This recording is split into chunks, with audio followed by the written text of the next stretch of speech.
para el Rey de los siglos de los siglos. Qué lindo, ¿verdad? Poder empezar este tiempo así con la mirada fija, ¿no? Lo que el apóstol Juan dijo, "He aquí el Cordero de Dios". No es otra figura, es la figura del Cordero de Dios, inmolado para la redención de toda la humanidad. Bien, que el Señor les bendiga, bienvenidos los presentes, también los que nos ven en línea. Eh, Hoy estamos en la serie sobre Moisés y vamos a estar compartiendo la palabra en el libro de Éxodo, capítulo 32. Si usted tiene su Biblia, habla su Biblia en Éxodo, capítulo 32, del versículo 1 al versículo 35. Vamos a estar mirando algunos de esos versículos. El título del mensaje para hoy es El becerro de oro. El becerro de oro. Gloria al Señor por todas las cosas. Bien, y primeramente quería hacer una breve introducción sobre este mensaje. Es extraño que la introducción de este mensaje es un consejo de que este mensaje que voy a compartir en el día de hoy, mi recomendación es que no sea usado para hablar con familiares o amigos que no hayan hecho una entrega de su vida a Jesús y no hayan experimentado el nuevo nacimiento. Porque este mensaje, en mi experiencia, cuando uno empieza con este mensaje con la gente que no ha conocido al Señor, normalmente lo que hace uno, queriendo hacer bien, pareciera que a veces hace mal. Porque en mi experiencia es como despertar un mecanismo de autodefensa en las personas que nos rodean para defender lo que ellos creen que es una verdad. Y es por eso que como introducción tengo este primer punto.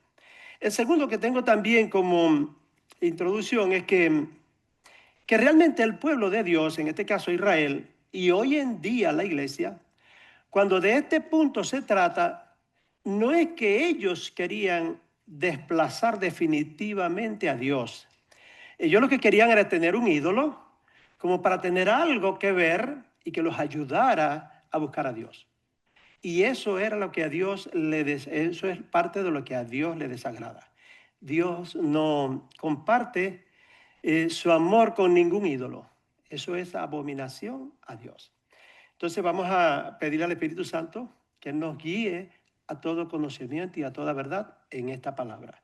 Y así sentados oramos. Señor, te damos las gracias en el nombre de Jesús, porque bueno entre nosotros eres tú. Y gracias te damos porque con nosotros está el Espíritu Santo, quien tiene la responsabilidad de guiarnos a cada uno de nosotros a todo conocimiento y a toda verdad. Con nuestras vidas en la iglesia, queremos darte a ti la gloria, la honra, la gratitud, la adoración y la alabanza. Y no solamente eso, Señor, sino que nos presentamos delante de personas que a ti no te conocen y lo importante es que le hablemos de ti, que le hablemos de Jesús y ubiquemos a Jesucristo en el corazón del hombre. A ti sea la gloria y la gratitud, Padre bueno, en el nombre de Jesús. Amén.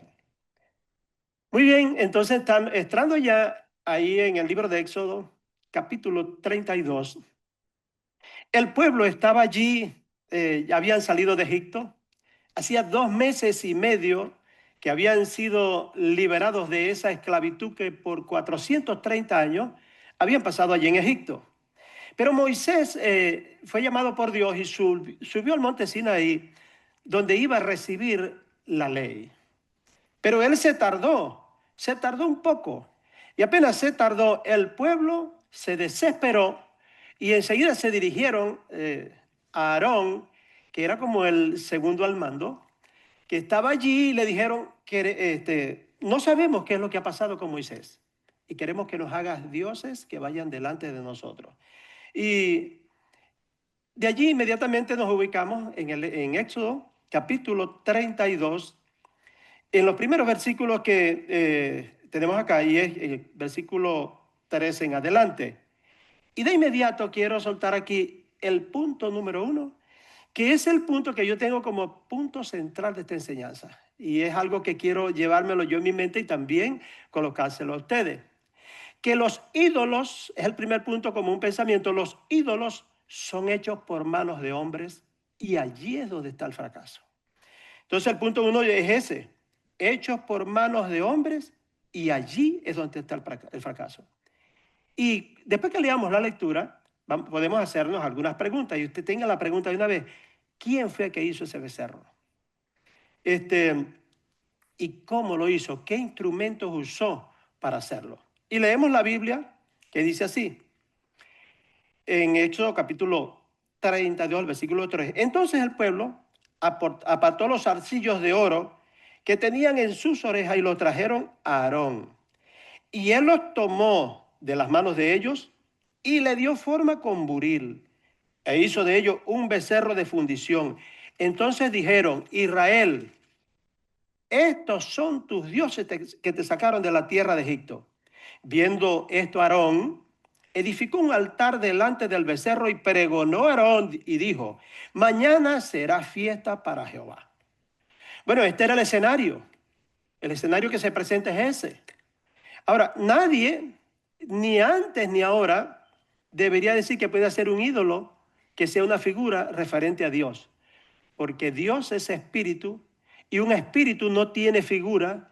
Y si no tiene figura, ¿cómo es que el hombre, desde aquel entonces hasta hoy, se ha encargado con sus manos de hacer figuras de cosas que son espirituales?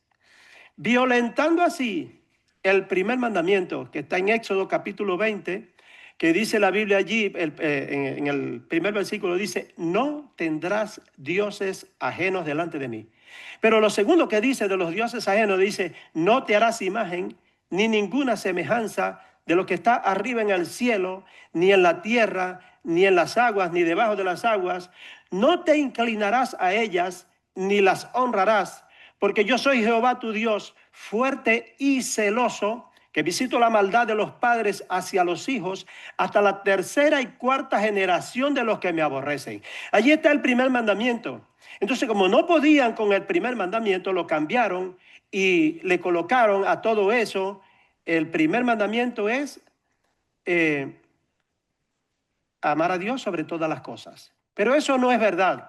Lo que dice la Biblia es eso: no tendrás dioses ajenos delante de mí, ni te hagas ninguna imagen de nada, si sea santo, en donde quiera que esté.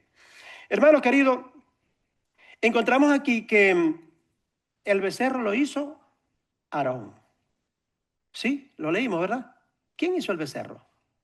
Yo estoy recurriendo a esto porque quiero que cada uno de nosotros pensemos un momento en este primer punto, que es de suma importancia. Porque todo lo que describen los profetas, todo lo que describen los salmos y el Nuevo Testamento es que los ídolos son artículos de fe hechos por las manos de hombres. Entonces, ¿quién hizo ese becerro? Leímos allí, ¿verdad? Que Aarón le pidió al pueblo: ok, ustedes quieren que le haga un Dios, entonces, ¿qué tienen por allá a la mano? Y dijo: tenemos oro. Ellos traían mucho oro de Egipto. Entonces se quitaron todo lo que tenían de oro, todas las prendas de oro. Lo que dice que se los quitaron los aros de las orejas y se los entregaron a Aarón. Y Aarón tomó eso, y no fue que fue un milagro que lo echó allí y surgió esa figura de ese becerro de oro. No, dice que él le dio figura y lo arregló bien con buril, que es un instrumento para trabajar el oro. Él fundió el oro y hizo esa figura. ¿Quién lo hizo, hermano? Aarón lo hizo. Ay, qué bueno que compartieron. Ajá. Entonces, lo hizo Aarón, pero desde aquel tiempo hasta hoy, todos los ídolos son hechos por manos de hombre, y allí es donde está el fracaso desde allá hasta el día de hoy. Hermano querido, en el libro de los Hechos, capítulo 19, versículo 23 al 27, encontramos que había otro señor haciendo ídolos. Y dice: hubo por aquel tiempo un disturbio no pequeño acerca del camino, porque un platero llamado Demetrio, que hacía de plata templecillos de Diana, daba no poca ganancia a los artífices, a los cuales, reunidos con los obreros del mismo oficio, dijo: varones, sabéis que de este oficio obtenemos nuestra riqueza. Pero veis y oís que este Pablo, no solamente en Éfeso, sino en casi toda Asia, ha apartado a mucha gente con persuasión, diciendo que no son dioses los que se hacen con las manos. Y no solamente hay peligro de que nuestro negocio venga a desacreditarse, sino también que el templo de la gran diosa Diana sea estimado en nada. O sea, los ídolos, la Biblia dice que los ídolos nada son. eso no tiene ningún valor. Mire, yo leí en el libro un libro apócrifo que se llama Baruch. Baruch era el escriba, creo que de Jeremías o de Nehemías. Ahorita no recuerdo de quién, pero era él un escriba. Todos los profetas tenían a alguien que les escribía sus profecías. Y Baruch era un escriba de un profeta. Y él escribió un libro que se llama el libro de Baruch. Baruch es un libro deuterocanónico, es apócrifo, y apócrifo significa que no es inspirado por Dios. Y ese hombre describe la idolatría de una manera tan tremenda que cualquiera que lea el último capítulo, yo le recomiendo que lo busque y lo lea. Va a encontrarse que esos dioses que ellos dicen que son dioses no tienen poder para nada, ni siquiera para darle una moneda. Y si alguno le hace una promesa y no se la cumple, ni de eso se queja. Y dan vergüenza porque dice que donde tienen esos dioses, hasta los gatos les pasan por encima y ellos, los dioses, no pueden librarse de los ladrones y por eso le trancan las puertas a los templos, porque si los ladrones llegan, se meten donde están esos dioses y les roban el oro. Y también es una tristeza, dice Baruch, porque fíjate que estoy hablando de un libro que es histórico, sí tiene valor histórico. Dice que la gente que entra al templo con sus pies levantan polverín, que ni siquiera esos dioses, esos ídolos que dicen que son dioses pero no son nada, no pueden librarse ni siquiera del polverín. Y como si fuera poco, dice que las lechuzas pueden venir y encima de ellos hasta hacerles nido. Son una vergüenza, dice que si lo llevan a hombro para que se den cuenta que no caminan. Yo creo que Baruch estaba inspirado en el Salmo 115, que el Salmo 115 habla clarito y muchas partes de la Biblia hablan muy claro sobre el tema. Y hermanos queridos, y hoy en día es triste que así como Aarón y el pueblo que con él estaba, ellos no era que querían eliminar totalmente a Dios, sino tener algún artículo, era lo que ellos querían, para unirlo al servicio y al culto al Dios verdadero. Qué lindo, ¿verdad? Esta alabanza que acabamos de terminar. Solamente Cristo, solamente Dios son merecedores de nuestra adoración y de nuestro reconocimiento. Entonces, el salmista lo explicó bien. El Salmo 115, versículo 4 a 8 dice, los ídolos de ellos son plata y oro, obras de manos de hombre. Tienen boca, mas no hablan. Tienen ojos, mas no ven. Orejas tienen, mas no oyen. Tienen narices, mas no huelen. Manos tienen, mas no palpan. Tienen pies, mas no andan. No hablan con sus gargantas. Y el versículo 8 dice, semejantes a ellos son los que los hacen y cualquiera que confía en ellos. Entonces yo digo cuando veo eso, bueno, Señor, ten misericordia a nosotros, porque hoy estamos hablando de un ídolo de esa forma física, pero hoy en día nosotros tenemos algunos otros ídolos que no son ídolos de este estilo. Pero como ese no es el tema que voy a referirme, hay personas que su ídolo es su carro, es su trabajo, porque si no, note a veces en qué es que uno invierte sus fuerzas. Bueno, si yo nomás tengo que, confesándome aquí con ustedes, diariamente cuando voy a trabajar le dedico 12 horas al trabajo. Entonces debemos tener mucho cuidado, no sea que hayamos desplazado a Dios y tengamos algo en nuestras vidas que sea más importante que Él. Por eso es que yo arriesgadamente uso el trabajo para predicar a Cristo, porque allí no está prohibido. Yo estuve en una empresa que creo que ahí donde está el hermano Carrasco, donde me gustó eso, todos los días antes de empezar el trabajo, primero se reúnen todos los empleados y vamos a orar. Es así, Israel. Vamos a orar primeramente porque nosotros aquí en el trabajo, todo lo que hacemos lo dedicamos para Dios. Entonces, hermanos queridos, aquí el salmista les está hablando claro y preciso. Él no nos está engañando. Entonces, si él está diciendo la verdad. Y nosotros tengamos cuidado, porque a veces uno mismo puede convertirse en su propio ídolo. Es como que yo piense que toda la gente que me rodea, como que tiene que estar en el entorno mío. Y el que sabe soy yo. Hermanos, Dios nos libre hasta de nosotros mismos, porque puede ser que nuestras actitudes estén hablando de que lo importante aquí no es ninguno sino yo. Entonces, hablemos de Cristo, por eso es que es bueno que todo el tiempo hablemos de Cristo, no promocionemos ni los ministerios ni la iglesia, por supuesto. Tenemos que tener ministros, tenemos que tener un sitio donde reunirnos para adorar, pero eso no es lo primero es aquel que dio la vida por cada uno de nosotros. Nadie lo ha hecho, ninguno de esos ídolos dieron la vida ni derramaron su sangre por nosotros, pero hay gente que sigue ídolos con nombres de hombres o con nombres de mujeres. Dios tenga misericordia de nosotros y que no haya entre nosotros idólatras, que a veces en la cartera tenemos una estampita, hermano, y allí está la oración. O a veces, una vez yo le dije a alguien, mira, y ese billete de dólar en Venezuela fue, ¿qué vas a hacer con él? No, papá, ese no lo gasto nunca. Y eso, es que esa es la suerte, mi hijo, ese es el que me da a mí los recursos. Qué increíble, ¿no? Que de algo tenemos que ser un ídolo. Porque las personas necesitadas de Dios tienen dentro de sí un vacío que no se llena con ídolos, no se llena con nada. Ese vacío tiene el tamaño de Dios. Y eso solamente lo puede suplir Jesucristo, quien dio la vida en la cruz de Calvario por cada uno de nosotros. Amén. Pasamos entonces, hermanos, al segundo punto. Como resultado de esto, la idolatría corrompe el corazón de la gente, el alma y el espíritu de la gente y aparta a la gente de Dios. Una vez alguien me preguntó, ¿de qué religión eres tú? Yo dije, de ninguna. Chico, pero es que hay religiones que son muy buenas. Y yo le dije, bueno, yo te las voy a describir a todas con pocas palabras. Todas las religiones son buenas, pero todas tienen algo en común. Y es que cada una de ellas se encarga de apartar a la gente de Dios. Vaya, ¿qué definición es esa? Bueno, no, porque son religiones. Y las religiones como tal, la pura palabra religión viene de una palabra hebrea que si la traducimos al español, significa religar o volver a atar. Entonces, si las religiones se encargan de eso, entonces ya nosotros no necesitamos religión. Lo que necesitamos es tener una relación personal con aquel que dio la vida por cada uno de nosotros. A mí me encanta cuando decimos que Él está aquí. Para eso fue que dejó el Espíritu Santo, para que Jesús mismo en la persona del Espíritu Santo, que ellos son uno, son el mismo, sepamos que Él está con nosotros y nunca nos ha dejado ni nos ha desamparado. Pero hermano querido, aquí encontramos eso en Éxodo capítulo 32, versículos 7 al 9.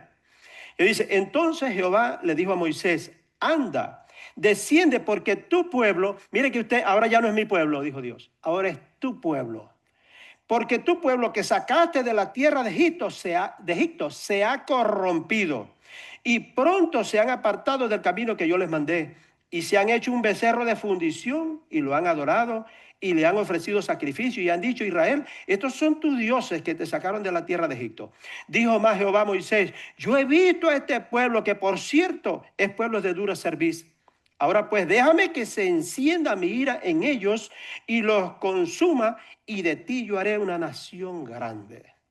Mire, esto es algo muy difícil de digerir en el sentido que esa promesa se le había dado Dios a Abraham, que iba a ser de él una nación grande. Pero resulta que aquí vemos que esa promesa se la está dando Dios a Moisés. ¿Y qué tal si esa promesa hubiese sido para alguno de nosotros? No, bueno, vamos a acabar con toda esta gente mala, ¿verdad? No vamos a dejar ninguno. Y ahora de ti voy a hacer yo una nación grande. Qué tentación, hermano. Si uno se da cuenta de que el más importante como que es uno, si no, mire usted, cuando yo le envíe una foto donde usted está, para ver si usted me va a ver primero a mí o se va a buscar usted. Usted dice que la foto quedó fea si usted quedó con los ojos cerrados, pero si soy yo el que quedé con los ojos cerrados, esta foto está bonita, hermano. Porque cada uno naturalmente así somos. Siempre uno anda buscando a ver qué es lo que... Y en estos días me sacaron una foto y yo sé que no soy muy fotogénico, pero le pregunté, mira, ¿cómo me ves? Este me dijo, ¿te ves bien? Ah, entonces ya uno queda contento, ¿verdad? Hermanos, el pueblo se corrompe con la idolatría. El pueblo se corrompe cuando ya desplaza a Dios y esto de verdad entristece, hermano. Porque nadie, ninguno de nosotros quiere desplazar a Dios. Lo que pasa es que la naturaleza humana quiere palpar, quiere ver, quiere sentir algo, quiere ver algo. Pero a Dios nadie le ha visto jamás. El único es el unigénito Hijo del Padre, el cual lo ha dado a conocer. Él es la imagen del Dios invisible, el primogénito de entre los muertos. Ese se llama Jesucristo. Y a Él no tenemos que hacerle figura. Porque a veces a uno le presentan una fotico por ahí, mira, este es Jesucristo. Esa es una figura que dibujó Leonardo da Vinci en el siglo XVI. Y algunos creen que era un hombre de una baja reputación. Y sin embargo, ahí está el dibujo y hasta algunos de nosotros, mira. Mira, aquí está Cristo. Ese no es Cristo, ese es un ídolo que crearon para hacernos creer que él tenía esa figura. Qué bueno que en ese tiempo como que no existía ni cámaras y la gente como que ni dibujaba mucho. Como para que nosotros hoy en día no nos dejemos engañar a través de ídolos. Y un ídolo es una imagen que se establece en la mente, es una imagen que queda como aquí grabada y uno la saca a relucir como si fuera verdadera. Y entonces llegamos de inmediato, hermano, a esta segunda frase. Dios no obra a nuestro favor cuando ponemos algo o alguien antes que Él. Porque el Señor Jesucristo lo enseñó. En Marcos 12:30 dice, ese es lo central de toda la palabra de Dios. Amarás al Señor tu Dios con todo tu corazón, con toda tu alma, con toda tu mente y con todas tus fuerzas. Una vez yo dije, ¿y cómo sería si amáramos a Dios nomás con toda nuestra fuerza? Bueno, yo pienso que aquí estuviéramos muchos de nosotros diezmando el tiempo. Así lo dije una vez. ¿Y cómo diezmaríamos el tiempo? Bueno, no necesitan contratar personas para el trabajo físico que hay que hacer en todo este espacio. Porque toda la iglesia viene aquí y dice, yo tengo esta semana 17 horas y media para ofrecer, a ver, ¿qué puedo hacer para Dios sirviendo, sea en este local o a alguien que los que dirigen este local me envíen para servir? Entonces ahí estaremos, no solamente una vez al año, sino todos los días. Una señora que es inválida, ahí le estamos cortando el jardín, pintándole la casa, lavándole los platos, la ropa. ¿Cuánto no habría para hacer? Y en este local cortando la grama y venir haciendo de todo. Si diezmáramos solamente las fuerzas del tiempo, eran 17 horas y media que cada semana cada uno de nosotros tendría que ofrecer. Y entonces, dice la Biblia que debemos amar a Dios así, con todas nuestras fuerzas, con toda nuestra mente, con todo nuestro corazón. Y llegamos entonces al tercer punto. Es la oración intercesora que puede librar a mucha gente. Versículo 11 al 14 dice que puede librar a mucha gente. Versículo 11 al 14 dice, Éxodo 32. Entonces Moisés oró en presencia de Jehová, su Dios, y dijo, oh Jehová, ¿por qué se encenderá tu furor contra tu pueblo que sacaste de la tierra de Egipto con gran poder y con mano fuerte? ¿Por qué han de hablar los egipcios diciendo, para mal los sacó, para matarlos en los montes y para raerlos sobre la faz de la tierra? Vuélvete del ardor de tu ira y arrepiéntete de este mal contra tu pueblo. Acuérdate de Abraham, de Isaac y de Israel, tus siervos, a los cuales has jurado por ti mismo. Y les has dicho, yo multiplicaré de vuestra descendencia como las estrellas del cielo y daré a vuestros descendientes toda esta tierra que he hablado, y la tomarán por heredad para siempre. Entonces Jehová se arrepintió del mal que había dicho que iba a hacerle a su pueblo. Aquí no es que el Señor Jehová se está arrepintiendo de algún pecado, como deberíamos hacerlo nosotros. Es que ya Él había determinado el juicio que se merecen los idólatras. La paga del pecado es muerte. Entonces, hermanos queridos, mire, la oración intercesora es algo que yo he experimentado que tiene muchísimo poder. Cuando yo me entregué a Cristo, eh, mi familia es una familia grandísima. Eso es muchísima gente. Y ese día, en mi familia, nunca nadie había escuchado de Jesucristo así, ni había hecho una entrega de su vida a Jesucristo. Yo fui el primero. Y nosotros éramos 10 hermanos. Mi mamá, que vivía separada de mi papá, y mi papá, que vivía aparte, cada uno de ellos tenía un centro de espiritismo. Yo me crié en la brujería, hermano, hasta los 23 años, 22 años.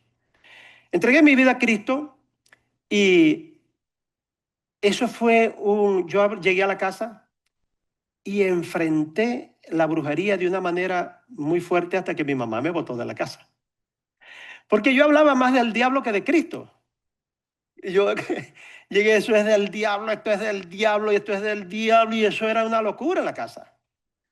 Entonces mi mamá, como ella era medium y era la líder del centro de espiritismo, me botó de la casa.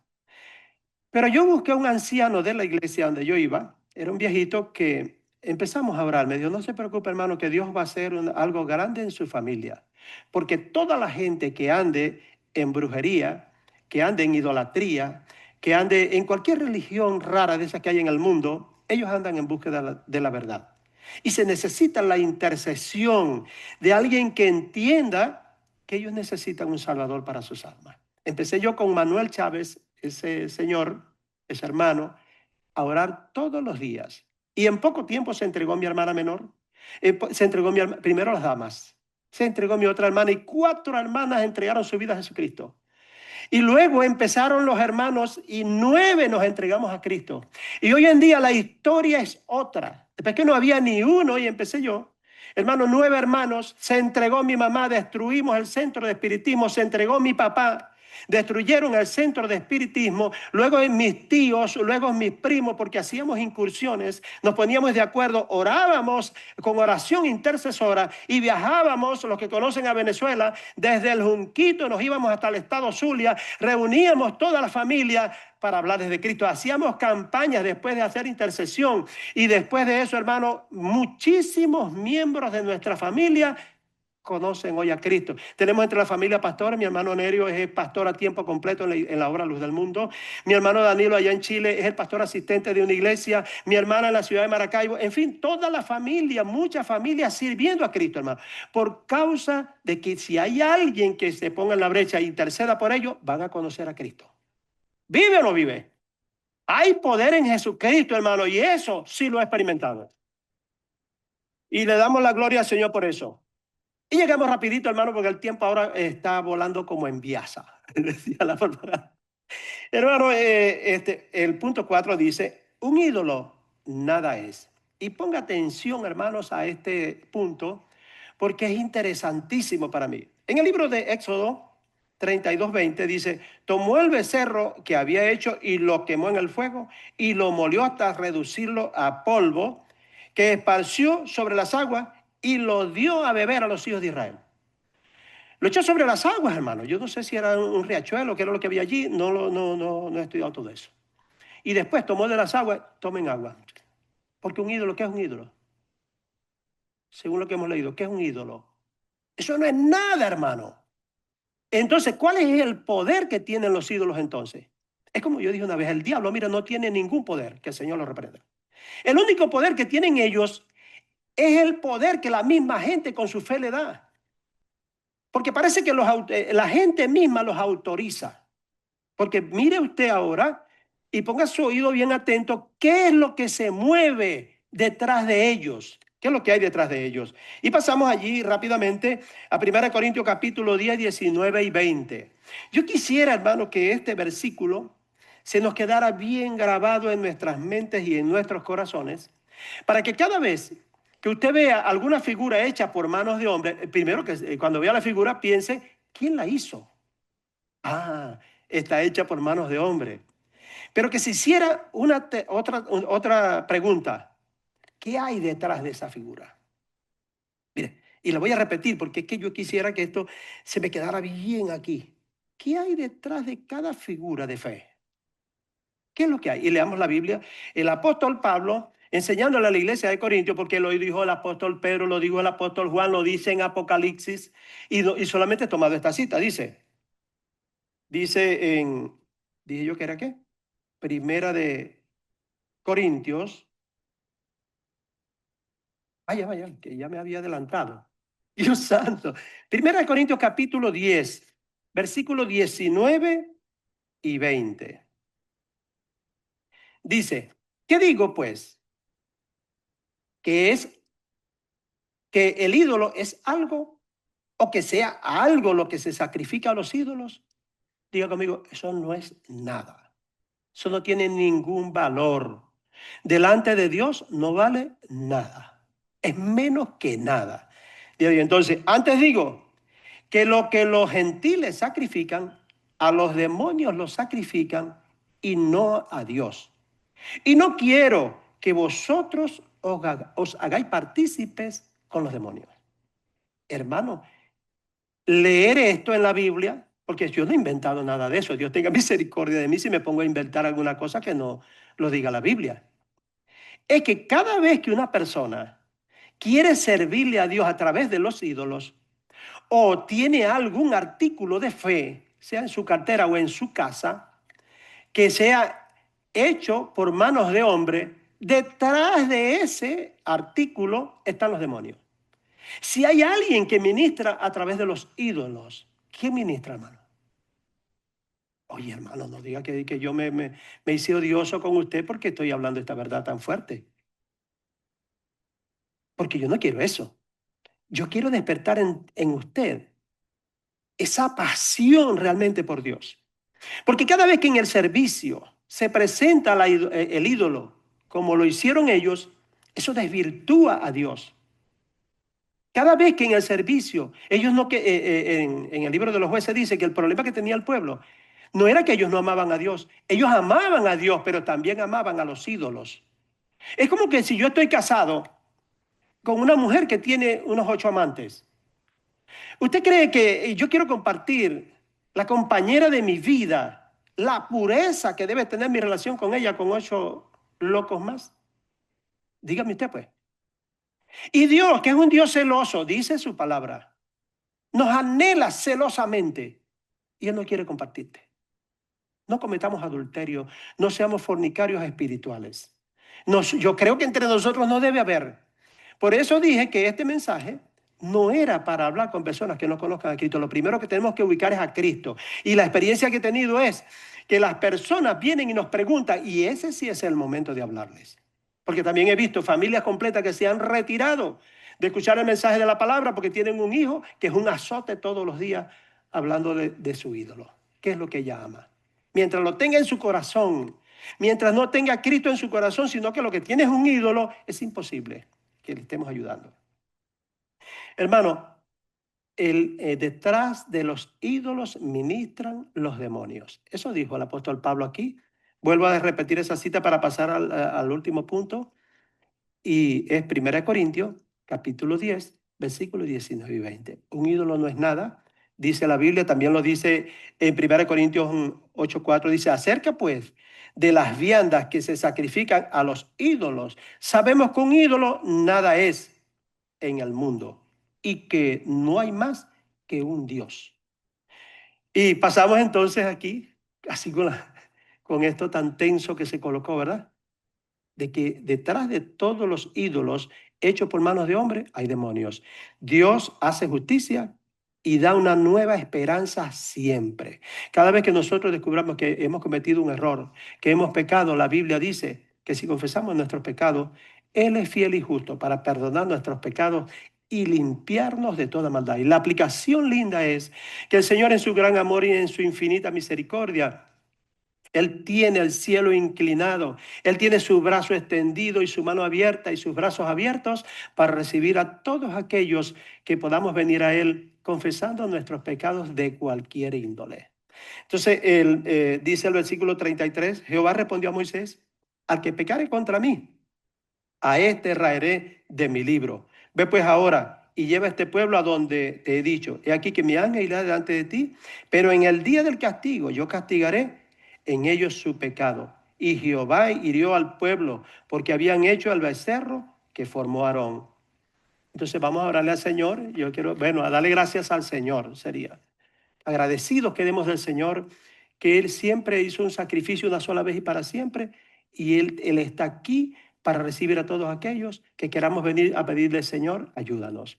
Y conforme, hermano, mire, no voy a orar por esto ahorita, porque nuestro pastor va a cantar una canción, va a dirigir una alabanza, que yo creo que esa va a ser la oración, que yo quiera eso, que el Señor pueda encontrar en mi corazón y en mi vida lo que Él busca en los humanos.